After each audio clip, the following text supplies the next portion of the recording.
My flight was leaving at 8 in the morning.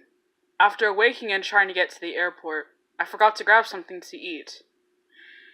I usually take my time and do things in order, but not this day.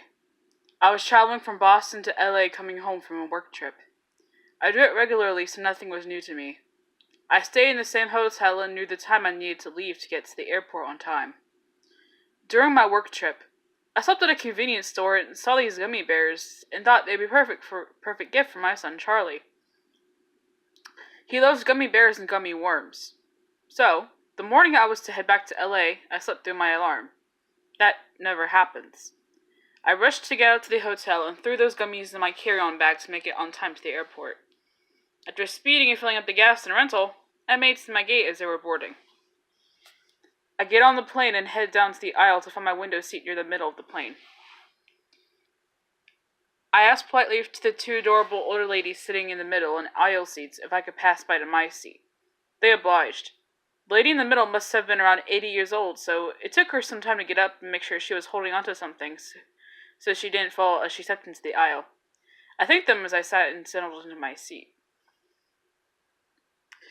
Fast forward 20 minutes as we reach our cruising altitude of around 30,000 feet in the air. As I reach into my carry bag to grab in my headphones, I see the gummy bears.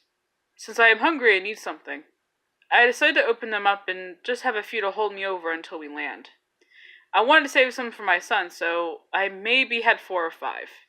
But I had 4 or 5 too many because once the bears had a few minutes to adjust their new home, they began to work.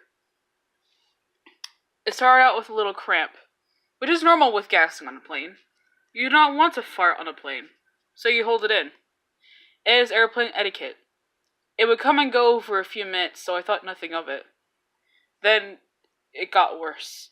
The cramps intensified, the sweating started, and I began to notice the older ladies looking over at me. After about 30 minutes into eating these bears, my thinking went from, oh, these are just farts, I can hold to them, to, oh, dear God, not here. I have been a Christian my whole life, and this is the test. If there is a God, please help me leave this plane with my dignity intact. After waiting for the intense cramps waves to pass, I stood up and jumped over those 2 women.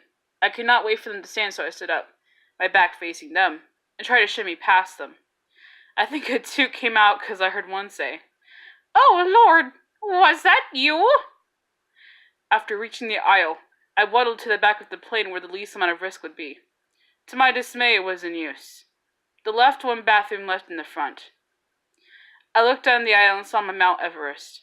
I had to somehow keep my wet cheeks tighter than Fort Knox while waddling forward, while praying no one gets out of their seats. After 5 minutes of stop and go, I made it to the bathroom, and I was pulling my pants down as I entered the bathroom. The door was still unlocked as the sweet release was underway. I thought I died. I thought this was it. Even though I was on the throne confessing my sins, I thought my time was called. I lost count of how many knocks on the door there was. I must have been there for about 45 minutes, but I made it. I washed my hands and threw water into my face to calm me down.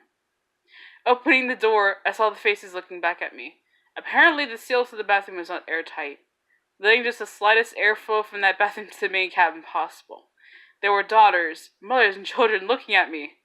I could feel their questions and comments. What have you done? We still have 2 hours left. Please divert this plane. As I began walking down, the man in the first row of first class grabbed my arm. He said, "Hey man, where's your seat?" Confused, I told him, and he said, "Go get your stuff and come back and sit here. You need this more than me."